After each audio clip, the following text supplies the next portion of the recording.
गूंगी बहू अंधी सास। एक परिवार में 5 लोग थे। ओम प्रकाश, उनकी पत्नी सुमित्रा, बहू भावना, बेटा राहुल और एक थी उनकी बेटी प्रियंका। वैसे तो ओम प्रकाश और सुमित्रा के घर में सब कुछ ठीक ठाक था, लेकिन सुमित्रा की एक आदत थी। घर में कुछ भी गलत या सही हो तो वो किसी से कुछ नहीं कहती। और भावना स्वभाव की इतनी सीधी सादी थी कि अगर कोई उसके साथ गलत भी करता तो भी वो उसे कुछ नहीं कह पाती। इसी के चलते प्रियंका और राहुल घर में मनमानी चलाते रहते, क्योंकि घर को संभालने वाली औरतें इस तरह से रहती थी जैसे वो गूंगी और अंधी हो। माँ, मैं अपनी सहेलियों के साथ पिकनिक पर जा रही हूँ। ठीक है बेटा, चली जाओ। और मुझे आने में रात हो जाएगी, देर से ही आऊंगी मैं। अच्छा, कोई बात नहीं बेटा। अरे भावना, तुमको एक बार में समझ में नहीं आता क्या? नाश्ते में फिर से पराठे बना के रख दिए। कितनी बार तुमसे कहा है कि मेरे लिए ढंग का नाश्ता बनाया करो। ठीक है जी, आगे से ध्यान रखूंगी। अरे ये बहू से किस तरह से बात कर रहे हो तुम राहुल? अरे तो और क्या करूं पापा, इसको कही बात एक बार में समझ में ही नहीं आती। सुमित्रा, तुम अपने बेटे को समझाती क्यों नहीं? बहू से बात करने का ये क्या तरीका है? अरे जिसकी जैसी मर्जी आए करो, मुझे क्या। भावना बेटा, तुम भी तो कभी कुछ कहा करो। इस तरह क्यों सबकी बातें सुनती रहती हो? कोई बात नहीं पापा जी, सब ठीक है। रात को काफी देर तक प्रियंका घर नहीं आती और जब वापस लौट कर आती है तो एक लड़की के साथ बाइक पर बैठकर। सुमित्रा और भावना दोनों ही प्रियंका को लड़की के साथ देख लेते हैं। आज तो जोर से डांट पड़ने वाली है, लेकिन मैं डर क्यों रही हूँ? माँ तो सब कुछ देखकर भी अंधी बनी रहती है। और रही बात भाभी की, वो किसी को कुछ नहीं बताने वाली। कहने को भगवान ने आवाज दी है, लेकिन गूंगी है गूंगी। अरे प्रियंका बेटा, इतनी रात को कॉलेज से लौट कर आ रही हो? कहाँ गई थी तुम? पापा, वो सहेली के घर पर थी, पढ़ाई करने के लिए रुक गई थी। अच्छा, ठीक है, जाओ अपने कमरे में जाओ और सो जाओ। सुमित्रा ने अपनी बेटी को एक लड़की के साथ इतनी रात को आते देखकर भी उससे कुछ नहीं कहा और भावना ने भी इस बारे में किसी से कोई बात नहीं की। कुछ दिनों के बाद मामा जी का फोन आया था। उन्होंने प्रियंका के लिए कोई रिश्ता ढूंढा है। लड़के वाले उसे देखने आ रहे हैं। अरे मुझे नहीं करनी शादी वादी, किसी लड़की को बुलाने की कोई जरूरत नहीं है। ये तुम क्या कर रही हो प्रियंका बेटा? तुम्हारी शादी की उम्र हो चली है और तुम्हारे मामा जी ने बहुत अच्छा रिश्ता बताया है। पापा, अब जिद क्यों कर रहे हैं? और आप क्यों मेरी मर्जी के खिलाफ शादी कराना चाहते हैं? अरे माँ, इसको समझाइए ना। आपकी बेटी, आप तो बस चुपचाप सब कुछ होते हुए भी देखती रहती हैं। अरे तो क्या कहूँ, और मेरे कहने से क्या हो जाएगा? वैसे भी गलत क्या हो रहा है, सब कुछ सही तो है। भावना बहू, देखो तो प्रियंका हमारी बात नहीं समझेगी, लेकिन वो तुम्हारी हम उम्र है। क्या पता तुम्हारे कहने से उसे कुछ समझ में आ जाए। नहीं पापा जी, मेरे कहने से कुछ नहीं होगा। मैं प्रियंका को कैसे समझा सकती हूँ? वो ननद है मेरी, कहीं मेरी किसी बात का बुरा मान गई तो? सुमित्रा और भावना में से कोई भी प्रियंका को कुछ नहीं समझाता।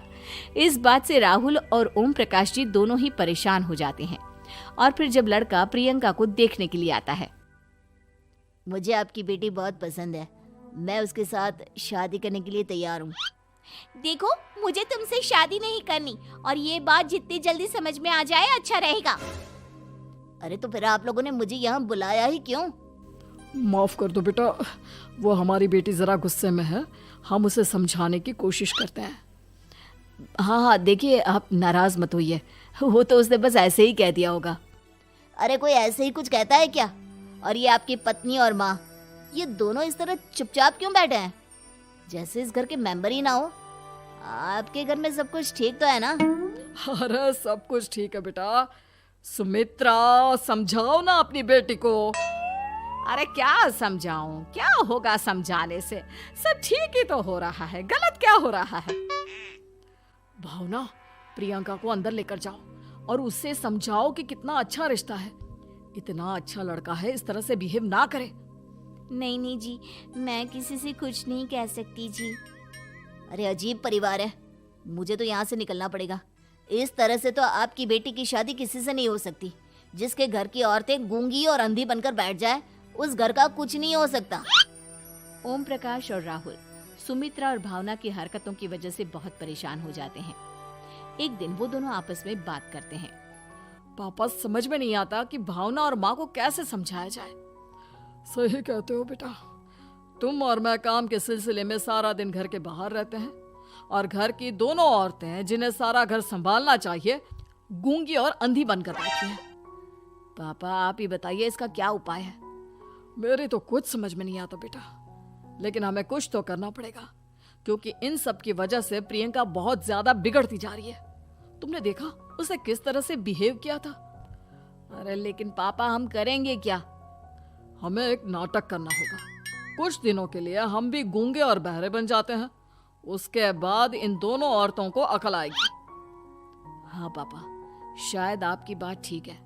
हम दोनों हर बार बात को संभाल लेते हैं और इसी वजह से माँ और भावना कुछ भी करने की कोशिश ही नहीं करते।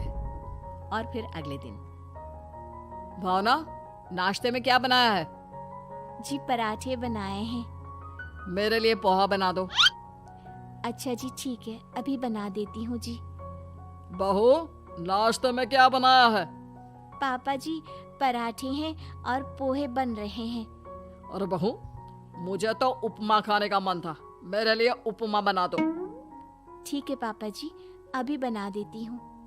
भाभी जल्दी से जरा मेरा कॉलेज का टिफिन तो पैक कर देना। और सुनो, मुझे ना भिंडी की सब्जी खाने का मन है। सुमित्रा चुपचाप बैठी बैठी सब कुछ देख रही थी। उसने किसी से कुछ भी नहीं कहा और ये देखकर भावना को मन ही मन गुस्सा आ रहा था, लेकिन वो किसी से कुछ नहीं कह रही थी। उसे लग रहा था कि ओम प्रकाश जी जो हमेशा उसकी साइड लेते थे वो भी आज चुपचाप बैठे हुए थे। शाम के वक्त प्रियंका अपने बहुत सारे दोस्तों को लेकर घर आती है और उधर दूसरी तरफ से राहुल भी अपने ऑफिस के दोस्तों को लेकर घर आ जाता है। प्रियंका अपने कमरे में तेज म्यूजिक चलाकर डांस करती है और राहुल अपने दोस्तों के साथ बैठकर जोर जोर से हंस रहा था।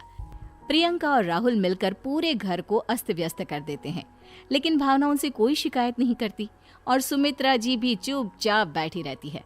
लेकिन भावना और सुमित्रा के अंदर का गुस्सा धीरे धीरे बढ़ रहा था। फिर रात को ओम प्रकाश और राहुल एक दूसरे से बातें करते हैं।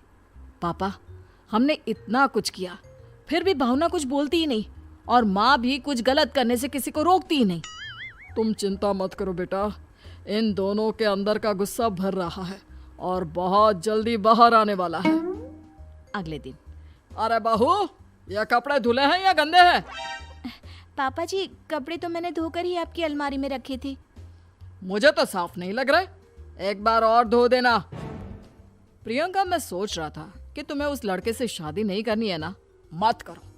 एक काम करो, वैसे भी क्या रखा है शादी वादी में, तुम्हें जो लड़का पसंद है उसके साथ जाकर कोर्ट मैरिज कर लो। इस बार ओम प्रकाश और राहुल की बात सुनकर भावना और सुमित्रा के अंदर का गुस्सा जाग उठता है। मैं किसी से कुछ कहती नहीं जी, इसका मतलब ये है कि आप लोग मुझे परेशान करते ही रहेंगे। कल 4 बार मुझसे नाश्ता बनवाया, आज पापा जी मुझसे धुले हुए कपड़ों को बार बार धुलवा रहे हैं। अरे मैं इंसान हूँ जी, कोई मशीन नहीं हूँ। तुम दोनों ने मिलकर इस घर की कैसी हालत बना दी है और अपनी बहन को भागकर शादी करने के लिए कह रहे हो। तुम भाई हो या दुश्मन? ओम प्रकाश और राहुल जोर जोर से हंसने लगते हैं। अरे इसमें हंसने की क्या बात है? हम लोग यहाँ इतने परेशान हो रहे हैं जी, तुम लोगों को ऐसी हरकत करने के बाद भी हंसी आ रही है। ये क्या कर रहे हैं जी आप दोनों? यही तो हम चाहते थे कि सुमित्रा तुम अंधी होकर ना बैठी रहो। घर में कुछ भी गलत हो तो उसे रोकने की कोशिश करो। और भावना, तुम अपने साथ हो रहे गलत व्यवहार पर भी कभी मुंह नहीं खोलती, ये सही बात नहीं है। मैं चाहता था कि तुम्हारी भी जुबान खुले, तुम गलत बात का विरोध करो। गूंगी बहू और अंधी सास की ये जोड़ी इस घर में अब नहीं चलेगी।